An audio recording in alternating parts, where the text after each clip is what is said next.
this is an iHeart podcast. Guaranteed human.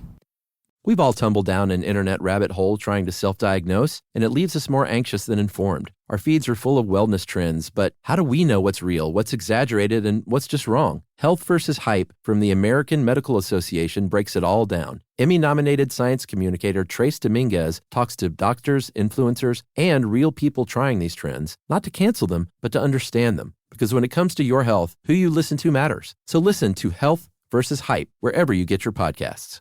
Work can be a little weird. Cringy training seminars, coworkers who won't stop talking about their plant, forgetting the mute button at an inopportune moment. We have to deal with a lot on any given workday. Sometimes it can feel hard to thrive and move forward in your career. Well, that's where LinkedIn comes in. LinkedIn helps you get ideas and insights from experts in your field, connect with people professionally, grow your network, and access tools designed to help you find the right fit for your next role. Whether you're just getting started, figuring out your next move, or looking to accelerate your career, LinkedIn is built to support you at every stage because LinkedIn is the network that works for you. Visit linkedin.com/knowstuff to learn more. Welcome to Stuff You Should Know, a production of iHeartRadio.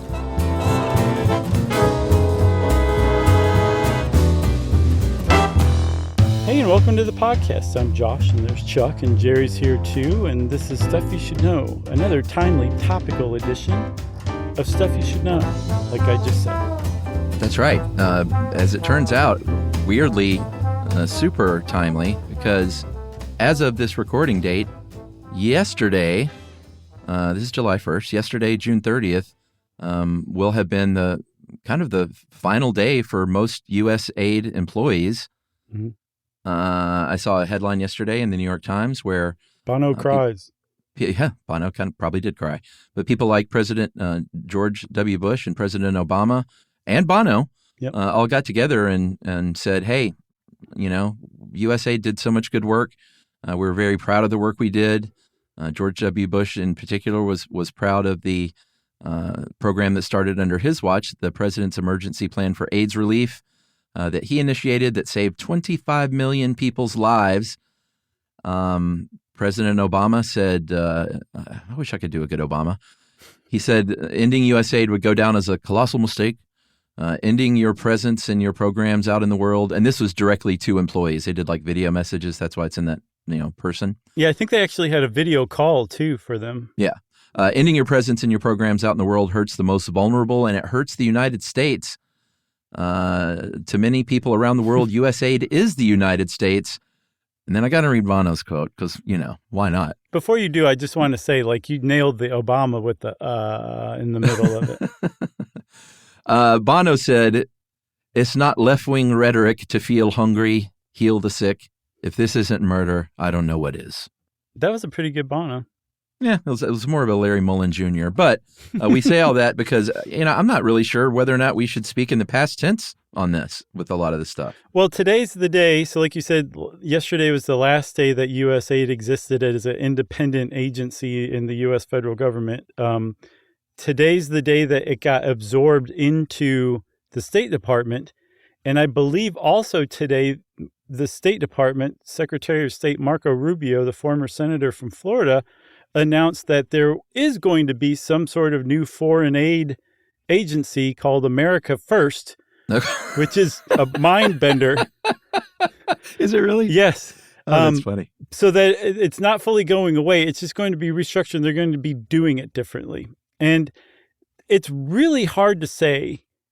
It's really hard to get across how big of a deal it is that something like USAID specifically is being done away with wholesale, just rolled up, mothballed, done, really abruptly, really quickly.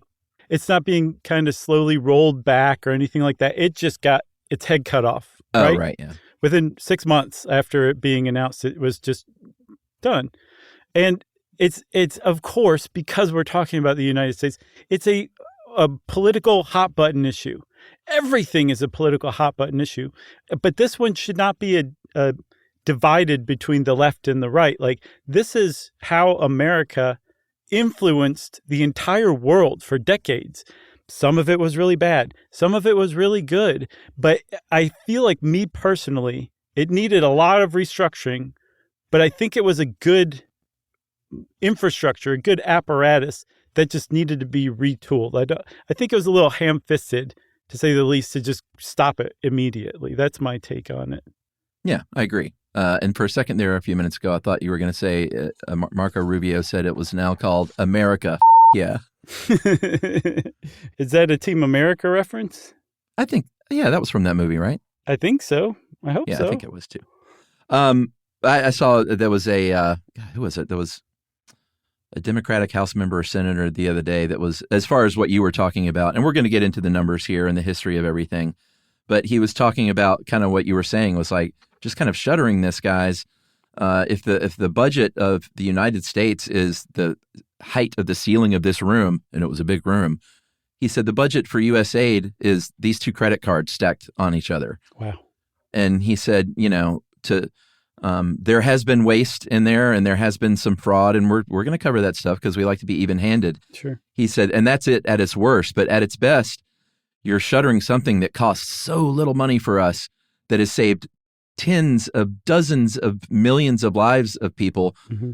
And not only just life-saving, but as you'll see, just influence for people around the world to, like Bono said, like to some people around the world, USAID is America. And that's like, they're the people that came in and helped us when we were at our most dire. That's the United States. Yeah. Yeah. So hopefully we'll kind of get it across. If you're already mad, politically speaking, just settle down and listen, because we're not approaching this from like a, no, Obama's right kind of thing. It's like just listen to this and make up your own mind. We're not going to try to steer you.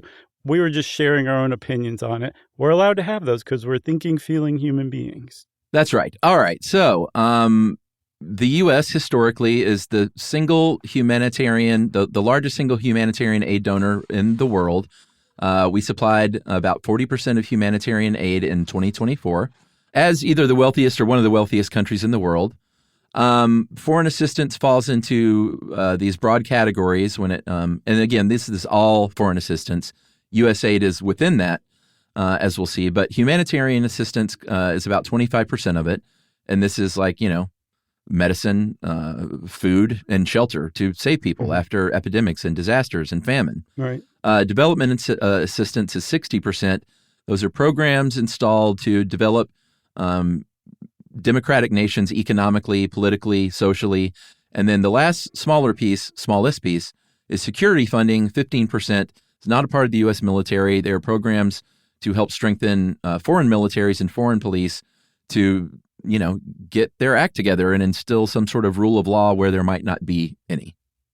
Yeah, and we don't want to be Pollyannish about this. Like USAID identified the police and training and outfitting and helping financially the police in different countries is like the best way to tap into that local, that nation's like the pulse, keeping your pulse on that nation's local stuff, right? Because the police are the ones who like suppress riots and suppress demonstrations. They're the ones who arrest people. Like bringing in the military is way too big of a deal. The police can do it. So USA definitely focused on training police. That was a big one too. And that just kind of peels back the layer, because right now, Chuck, let me just say this and I'll stop. There's a lot of really like sunny, glowing, like really fairly not fully realistic talk about USAID and what it does. It does a lot of this stuff, but it leaves out a lot of the darker side. And I think you have to take it as the whole thing to fully understand its value in the world. Yeah, absolutely. And that's our aim here. But if you're talking about since World War II, we've distributed about $4 trillion in today dollars to foreign assistance, which is a lot of money. But like I mentioned earlier with the little credit card metaphor that I ganked from that senator, as a percentage of our federal budget, foreign aid accounts for 1% of our total government spending. And that's all foreign aid. The USAID's portion is 0.5%. So like just USAID has less than 1% of the federal budget. There's two credit cards laying on the floor. You're right. Maybe credit card wasn't the best thing to use. Right. Been like insurance card or something. Or that probably wouldn't have been good either. Library card. How about that? Yeah, don't talk about insurance. Yeah, library cards are not controversial, right? Yeah, Not they're yet? a little bit controversial, sure. All right. Especially school libraries. Since 1961, most of this foreign aid has come through the USAID office because that's when it was established, the U.S. Agency for International Development, created by John F. Kennedy. And the idea was, as we'll see, was to create what he called, or what everybody calls, soft power around the world. Because it was a time during, as you'll see, during the Cold War when the influences of the Soviet Union and China were worrisome. And Kennedy saw the writing on the wall and was like, hey, I think we need to get in there before other countries get in there with their communism and spread our message of democracy by helping assist them. Yeah, which is totally in step with the containment policy of keeping communism in check and keeping it from spreading. Rather than using the military every time, you could also basically, grease some palms around the world. In these countries that were hanging in the balance in the third world, you could sway them over the democracy side and they could become an ally and trading partner of the U.S. Why not? Yeah, and you can trace the roots of this back to the Marshall Plan when in 1947, post-World War II, Secretary of State George Marshall said, hey, we got to rebuild Europe and put a lot of money into that. I think it was about $175 billion in today dollars. And he claimed at the time that it was, quote, not directed against any country or doctrine, but against hunger, poverty, desperation, and chaos, which is partly true. But what was also true was the Marshall Plan was to stop the Soviets and stop Stalin from going in further to Europe. And like we said, sort of plant the American flag over there in a way. And this was one of the tools. USAID was one of the tools, one of the bigger tools during the Cold War to establish our influence as a country that's trying to do good. Yeah, this was helped along. I think the Marshall Plan was 1947. Did you say that? Yeah. It later on in the 50s, it was helped along by a couple of MIT economists, Walt Rostow and Max Millikan, and they basically said this Marshall Plan that we used to rebuild Europe and keep countries from falling into the hands of the Soviets and communism. This is a good idea, even outside of the context of rebuilding after a world war. This should just be part of American policy. Yeah, and Kennedy liked this idea eventually so much. Senator Kennedy at the time would hire Walt Rostow as a policy advisor on his staff.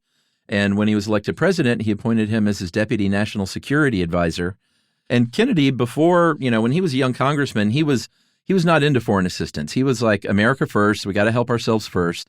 Mm-hmm. But then he went on a 7-week congressional trip in 1951 to Pakistan, Israel, India, Malaysia, Thailand, Korea, Japan, and what is now Vietnam, French Indochina at the time. And he was like, you know what, I'm all for the military, but it can't just be a military exercise. We got to have an economic stake in this, and we got to do that through foreign aid. Yeah, there was also a book that helped change his mind a few years later, The Ugly American. It was published in 1958. It was a bestseller, and essentially it was a fictionalized version of the experiences of the authors as diplomats in pre-war Vietnam. And it almost satirizes American diplomacy at the time, which was you had diplomats who were at parties with other diplomats in gated communities way far away from the people of the country they were trying to serve. And these guys argued, no, you need to immerse yourself in it. You need to learn the language. You have to find out what these people really need, or else all you're doing is patronizing them and wasting money. And it had a huge impact on America in general, but also Kennedy, who is like, this is my North Star here in guiding how foreign policy in America should go. And he even took out a page in the New York Times, a full-page ad saying, this is a great book. How was that? It was pretty good. Shortly thereafter in 1959, when Cuba falls to Castro, all of a sudden it's like, hey, this is literally happening right out our outside our back door. So the time is now. He didn't create the idea for foreign aid. We had programs at the time, Food for Peace, the Development Loan Fund, and others. But Kennedy was the one in March of 1961 to wrap that all up, tie a bow on it, and say, "Here, Congress, this is USAID, and this is a new program along with the Peace Corps that we're creating that like the great ambitions that America should pursue, and Congress got on board. Yeah, and one of the big things that he pushed for with the creation of USAID in particular was 5-year budgets. Ha! Good luck. Yeah, so foreign aid up to that point, and then after that point, because he didn't get the 5-year budgets he was looking for, the USAID budget was tied to annual federal budgets. And so it was, it suffered the vagaries of congressional fights over budgets that happened every year. But the point was, the reason Kennedy wanted a 5-year budget was because if his USAID people were going to these countries that were like, should we go communist or democratic? They needed to come to them and say, hey, you're sympathetic to democracy. You're running for president. Here's what we can do for you that you can actually build a platform around, because we're going to guarantee that you're going to get this funding, X number of dollars for 5 years, because we want this country to be a democracy and we want to make you the leader of the democracy any way we can. And Congress was still like, no, we're not going to do that. Yeah, I feel like that's a good time for a break, and we'll come back and talk about some successes of USAID over the years right after this.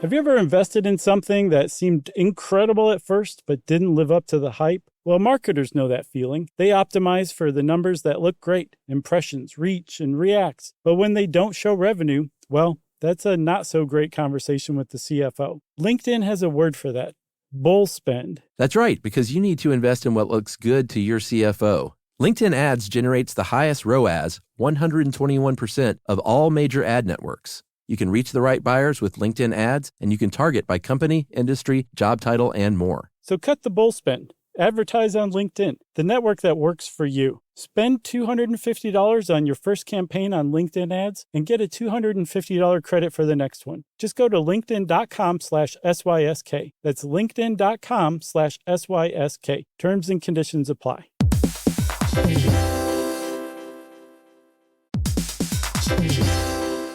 Hey everybody, we're here to talk to you about Wayfair, who believes that spaces should be functional, they should be comfortable, they should be well-designed, and they can be well-designed by you with their help. Your updated space should feel more comfortable, inviting, and practical for everyday use. And we're talking about outdoor seating, we're talking about grills, we're talking about major appliances. If you need storage solutions, Wayfair can help you out. Patio lighting, rugs, decor. It is your one-stop shop for home. Yeah. I mean, it's getting nice out, so it's time to think about living outdoors for the next few months. And Wayfair knows that outdoor furniture, it's heavy, it's intimidating to assemble. So Wayfair has stepped in and said, we're going to handle the hard part so you don't have to. That's right. You can shop Wayfair Verified, your shortcut to the good stuff. And that means their team of product specialists are going to vet everything by hand using a 10-point inspection, testing things like, quality materials, functionality, and features, and even how long it takes to build that piece of furniture. And the overall experience save time, reduce hassle, and improved convenience. Patio season is here, and these deals won't last. So head to wayfair.com right now to get your outdoor space ready for way less. That's WAYFAIR.com. Wayfair, every style, every home. On eBay, every find has a story. Like if you're looking for a vintage band tee, not just a tee, the band tee from the last show your favorite band ever played. You wore it everywhere. Then your girlfriend started wearing it, which was cute, until she dumped you and took it with her, which was not so cute. Yeah, well, anyway, now you're on eBay. And there it is. Same tee from the same tour. Still living in your memory, rent-free forever. See, the things you love have a way of finding their way back to you. But eBay isn't just for getting whatever your ex-boyfriend or girlfriend stole back, right? No, it's also for that rare championship foul ball you caught, then heroically gave to the kid next to you. And where else are you going to find your first car? The one you wish you'd never sold. But now, finally get the chance to take it back home. For good this time. So shop eBay for millions of finds, each with a story. eBay. Things people love.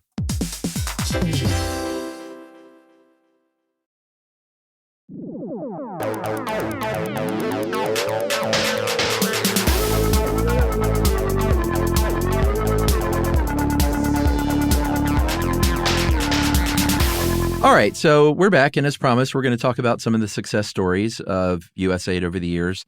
More than half of our funding for USAID in the 1960s went towards something we talked about quite a bit over the years here and there called the Green Revolution, which was a campaign led by Dr. Norman Borlaug, a hero to many in history, to fight hunger in Asia by saying, hey, let's modernize your agricultural practices. Let's bring them into the new age with your irrigation techniques, fertilization techniques, how to rotate crops, getting you better crop yields, even when it's a drought going on. And he was very, very successful at this and changed the world. And this ran through USAID.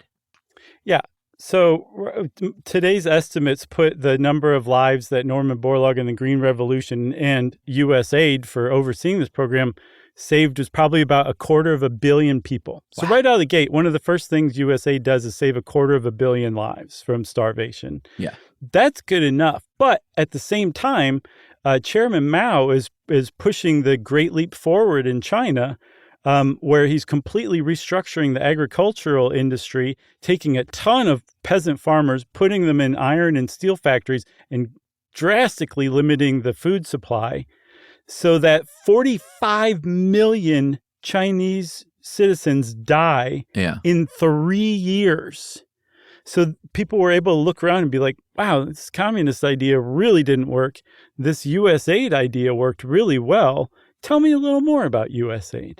And Chuck, I feel like I should also say, it's just come to me. You used to work for Peace Corps, not as a Peace Corps volunteer, but as like one of the people in the home office. Mm-hmm. And I told her we were recording on USAID, and she pointed out very quickly it's USAID. Well, so we've been saying USAID this whole time. Apologies to everybody. I say we just keep saying USAID. I think most people say USAID and I identify it as USAID, so I think that's fine. Okay, good. It's just Yumi who calls it USAID? No. I'm just saying I think we'll be forgiven because most people read that as USAID and they know what we're talking about. Gotcha. Okay. One of the ones I want to mention, well, I mentioned earlier the initiative launched by President Bush in 2003, the President's Emergency Plan for AIDS Relief, and what a success that has been. But the one that really gets me is smallpox. This was a deadly disease in the 1960s that was killing kids all over the world, and we eradicated that thanks to USAID. How's that? Very nice. Partnering with the CDC to establish an anti-smallpox campaign in each country where it was a big, big problem. And they have saved over the past 11 years by completely eradicating smallpox, basically, millions of lives every single year. Yes, and the only two places in the world where you can find smallpox on the planet today is in Siberia and Atlanta. Yeah, that's right. Talking about saving lives, not just from, like you said, PEPFAR and from smallpox, but the USAID's taking on tuberculosis has saved an estimated 58 million lives since 2000. And I believe that estimate was either from 2017 or 2020, so it's probably higher than that by now. And then malaria, too. I think they estimate that since 2000, the President's Malaria Initiative under USAID has saved nearly 12 million lives, and that in countries where the President's Malaria Initiative exists, there's been a 48% decline in malaria deaths on average. Yeah. So, like, they're literally saving actual lives by going in and being like, oh, this is a real problem. Let's fund the people who are working to combat this in the place where it's a problem. And it's having these, like, demonstrable effects, like positive effects, like saving people's lives. Yeah. And they have their little American flag patch on the whole time. People know exactly where it's coming from. That's right. They don't put that Canada flag on their backpack and lie to everyone. And that was even a thing when I traveled Europe in the mid-90s. Yeah, for sure. Was a Canadian flag because they were like, we're not American. Please don't be fooled by my accent. Right, exactly. I have no love for Bill Clinton. I don't even know who that is. Why would I even bring up Bill Clinton? We said we were going to cover this even-handedly, and there have been plenty of criticisms and controversies over the years with USAID. I guess, which one should I talk about? How about this one? It's not a perfect program. There have been all kinds of what you would call a devil's bargain over the years trying to fight communism. one of which was, we talked in the past about CIA-engineered coups across the world to topple dictatorial regimes. Foreign assistance provided by USAID was used a lot of times as a negotiating chip to basically win allies here and there. So that's, maybe not the purest use of what it was set out to be. No, a good example of that is Afghanistan. USAID's involvement in Afghanistan after the U.S. invaded is just widely considered a total disaster. Afghanistan received more than $100 billion in foreign aid from the United States, and something like 40% of it went directly to government officials, warlords, drug lords, insurgents who bought weapons with it and then fought the United States with it. Yeah. Not a good look. And I found a statistic, too, that over 15 years, USAID spent almost $1.5 billion just on helping Afghan farmers transition from opium production to anything but opium, essentially. Mm-hmm. And the opium farmers in Afghanistan said, thanks a lot for the money. We're just going to use this instead to expand our opium production as it stands. And between 2013 and 2015, in Kandahar province alone, opium cultivation more than doubled, like 119% in 2 years because of USAID money, which was now going not just to insurgents, but to create the heroin supply in the United States. Yeah, black eye on that one for sure. More recently, there was a company called Chemonics that was awarded the single largest contract ever from USAID. It was a $9.5 billion contract, and the goal there was to streamline delivery worldwide of medical supplies, mosquito nets, contraceptives, vaccines, stuff like that. And it was very poorly managed by USAID, and there was Chemonics was involved with false reporting between them and their partners, and it was just a pretty big debacle. And USAID continued to pour money into it even as it was floundering, which again, another stain on their reputation. Which we say all this stuff to fairly report, but also to point out that it makes it a really easy target when you can say, we spent $9.5 billion on this thing that was mismanaged, and fraud like that is definitely something to root out. No one's saying that stuff's okay. And then, Chuck, there's one more terrible story of USAID dropping the ball that we just have to share. Can we? Take it away then. Well, there's a guy named Alan Gross, who I guess was an IT dude who was hired as a subcontractor for USAID to go to Cuba in 2009 and set up alternate access to the internet for the small Jewish community in Cuba there. A few things. USAID was illegal in Cuba at the time. It probably still is. The government controlled access to the internet in Cuba, probably still does. And the Jewish community in Cuba did not ask for alternate internet access. It was just thrust upon them. So Alan Gross was discovered and arrested as a spy because USAID sent him in there. The guy barely even spoke Spanish from what I read. And the United States had to trade 3 Cuban actual spies that they'd had since the 90s to get Alan Gross back from Cuba. Oh, yeah, I remember that. Do you remember that one? I do. It's just so nuts and just so misguided that I couldn't not include it. Yeah, agreed. Yeah, let's talk about it being an easy target, because the thing is they have so many different things going on in so many parts of the world that inevitably some of them are going to turn out to be crooked or rotten or poorly managed or a waste of money. That's a given. Nobody's, I don't think, debating that. What I think is important is how the agency or an agency or anybody in that position responds to that kind of thing. Right. So there've been a few examples of controversies that were non-controversies because USAID handled it really well. A big one was a USAID charity or a charity that USAID funded in Kenya, the Children of God Relief Institute, ran an orphanage for children in Kenya who had been affected by AIDS. And in 2021, USAID was told by a whistleblower that this charity was covering up rampant sex abuse of children in its orphanage. Yeah, the USAID Inspector General said that the Children of God Relief Institute, quote, knew or should have known of multiple incidents of child sex abuse. And USAID found out about this, and they cut off funding in 2023 and told the Kenyan police, like, here's everything we have on this.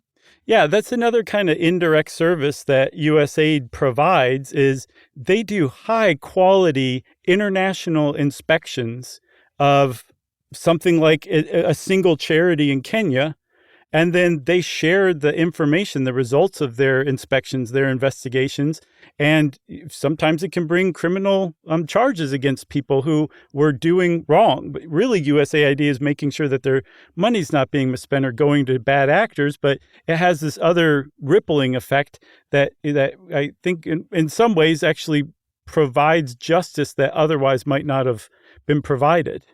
Yeah, totally. Another sort of annoying way that modern politics works in this country is the, sort of homing in on a single either soundbite or just something that they know will be super grabby.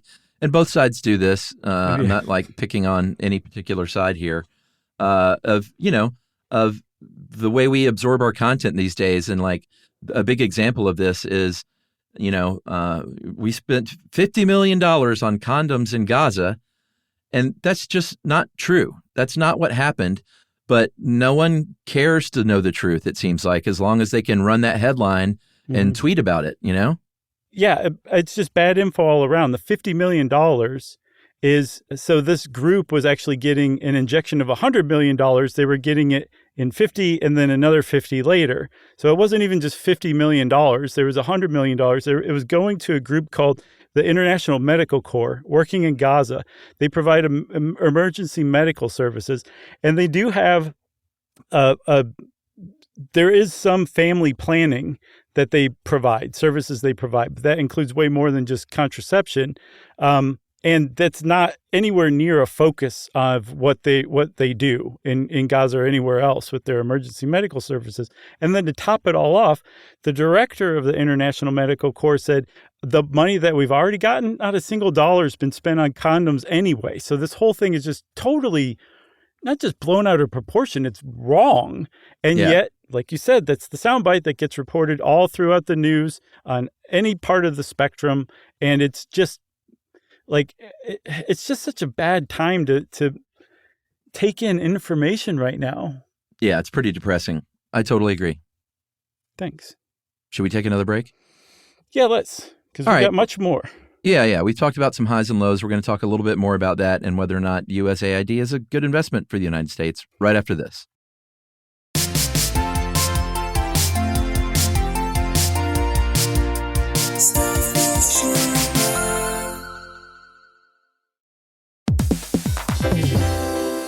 Have you ever invested in something that seemed incredible at first but didn't live up to the hype? Well, marketers know that feeling. They optimize for the numbers that look great, impressions, reach, and reacts. But when they don't show revenue, well, that's a not so great conversation with the CFO. LinkedIn has a word for that: bull spend. That's right, because you need to invest in what looks good to your CFO. LinkedIn Ads generates the highest ROAS, 121% of all major ad networks. You can reach the right buyers with LinkedIn Ads, and you can target by company, industry, job title, and more. So cut the bull spend. Advertise on LinkedIn, the network that works for you. Spend $250 on your first campaign on LinkedIn Ads and get a $250 credit for the next one. Just go to linkedin.com/SYSK. That's linkedin.com/SYSK. Terms and conditions apply.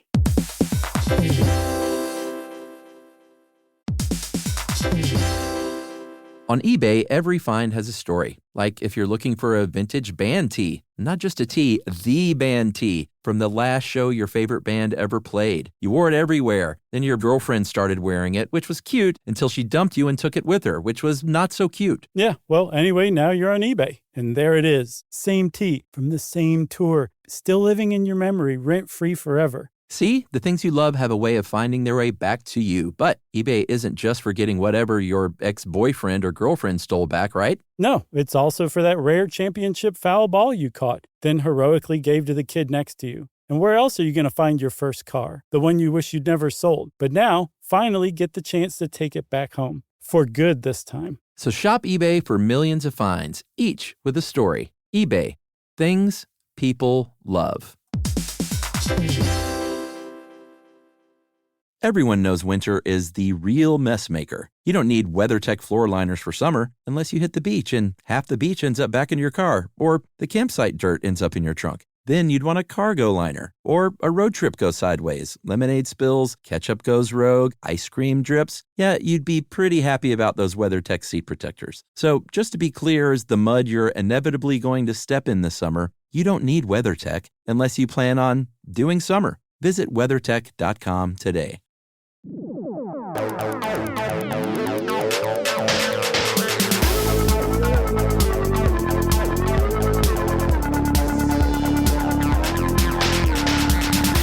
So you said we were going to talk a little bit about a few more highs and lows.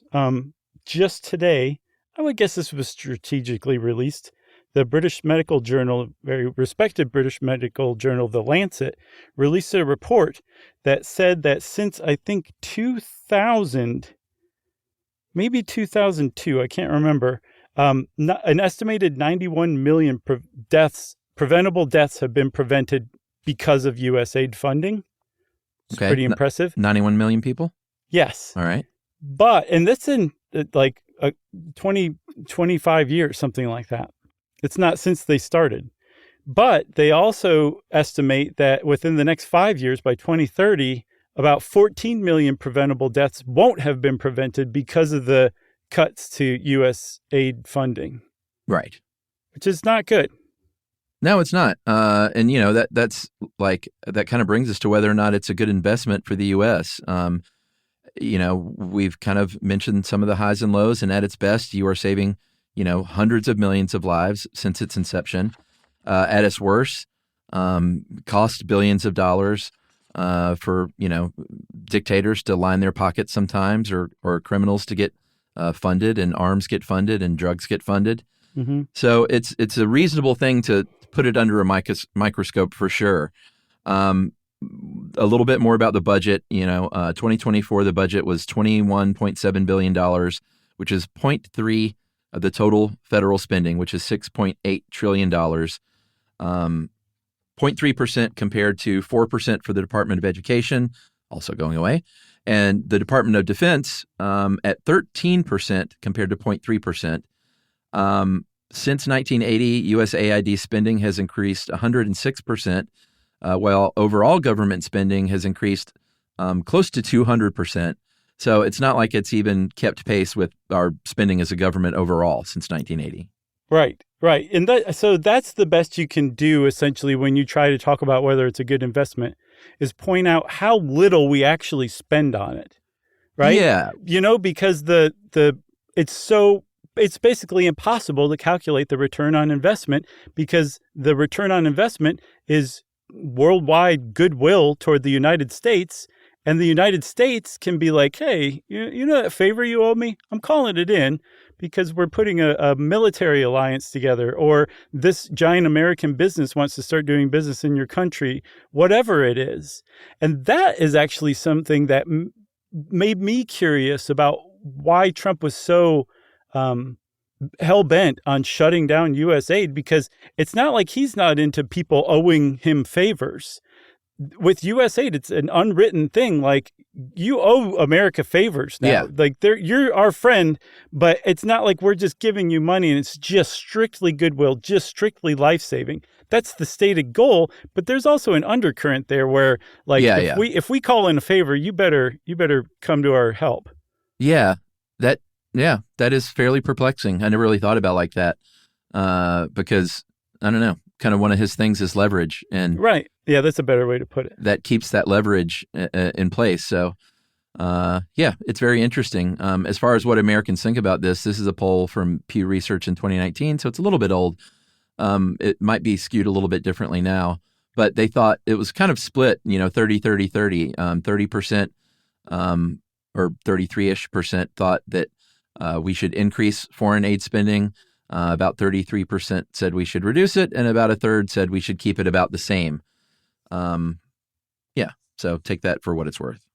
Yeah, also, speaking of polls, apparently polls consistently show that Americans grossly overestimate how much the U.S. spends on foreign aid.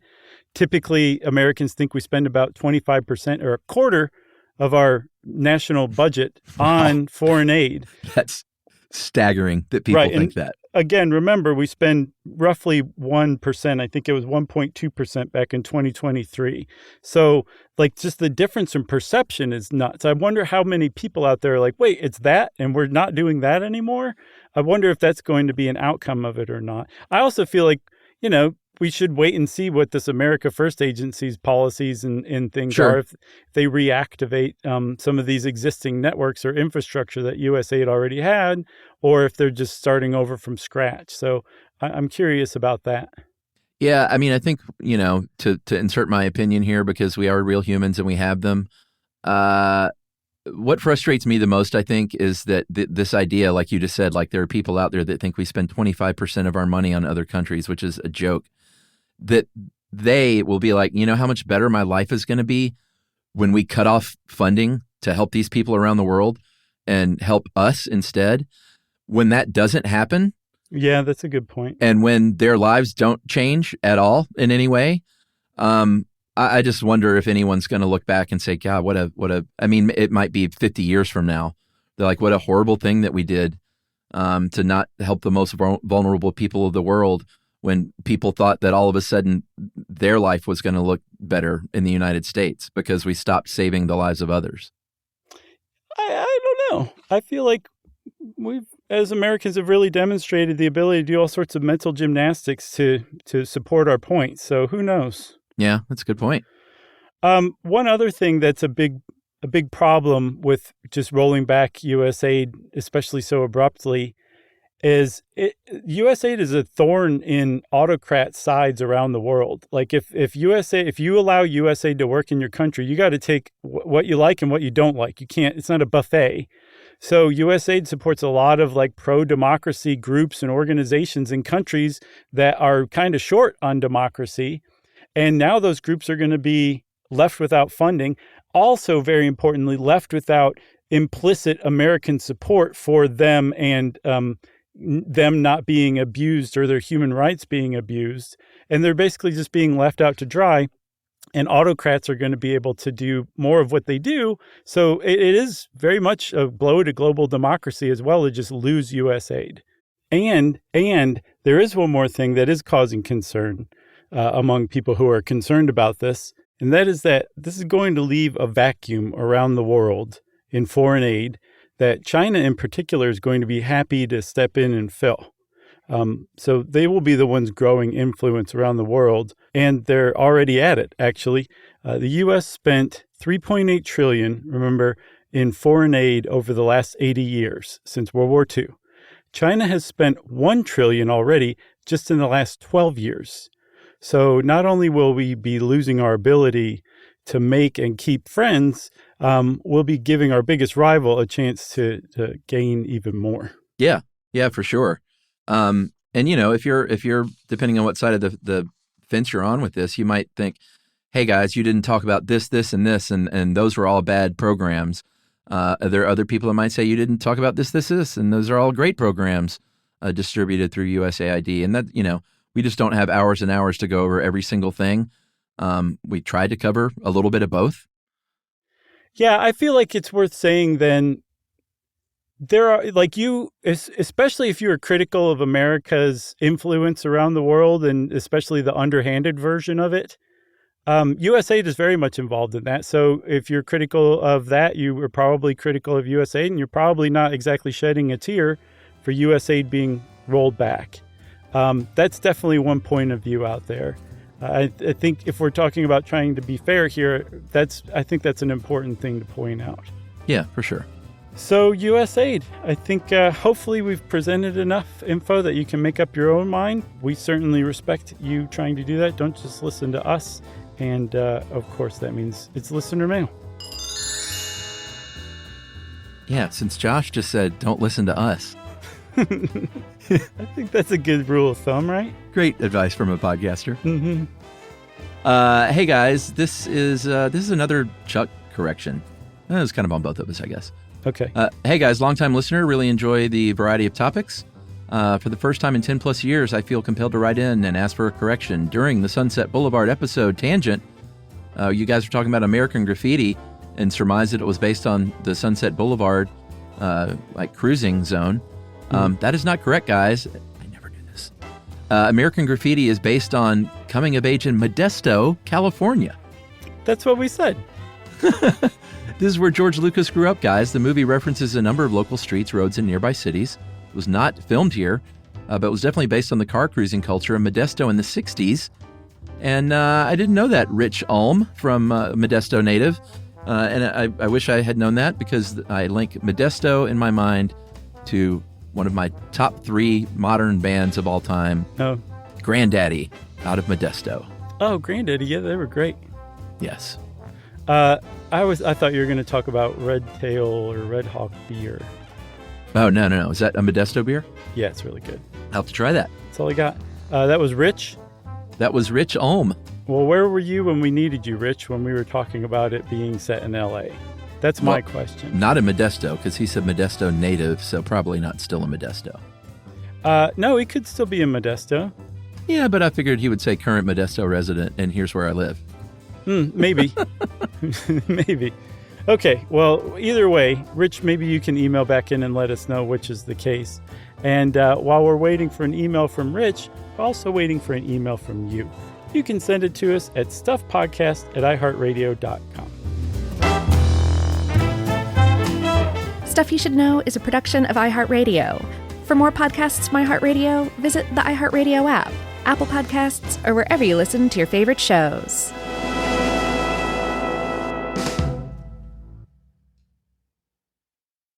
Geico presents a 30-second podcast between your podcast. Today's story is shared by one of our listeners. It's called Betrayed by Bill. It was in that moment I caught who was staring back at me in betrayal, or more like what? My insurance bill. With trembling hands, I grabbed my phone and switched to Geico, saving about $900 in the process, and never to be betrayed again. Now that was bloody riveting. It feels good when the story ends with savings. It feels good to Geico. Mom, can I have Lingo Kids? Dad, Lingo Kids, please! When did we become the Lingo Kids house? No idea. Last week it was dinosaurs. This week it's... Lingo Kids! Why Lingo Kids? Because it's the best thing ever. We can play games with astronauts, wild animals, and superheroes. With more than 4,000 interactive games, songs, and shows, Lingo Kids is the #1 entertainment platform for young kids. So, no dinosaurs? And dinosaurs! Lingo Kids! Everything kids love. Download it for free. You know, you could be adored by everyone and still completely ignored by your cat. Trust me, I know. But if you feed your cat Sheba, you can go from being ignored to truly adored in 12 days, guaranteed, or your money back. Sheba has a full menu of products, appetizers, entrees, treats, even a kitten's menu. It's so cute. So Sheba has a product for even the pickiest eater. Like Sheba Puree, it's made with bone broth, their chef-inspired flavors. It's got a smooth and creamy texture that cats love and contains no corn, wheat, soy, or artificial flavors. It's food that your cat's gonna love. To learn more, check out Sheba.com. That's SHEBA.com. This is an iHeart podcast. Guaranteed Human.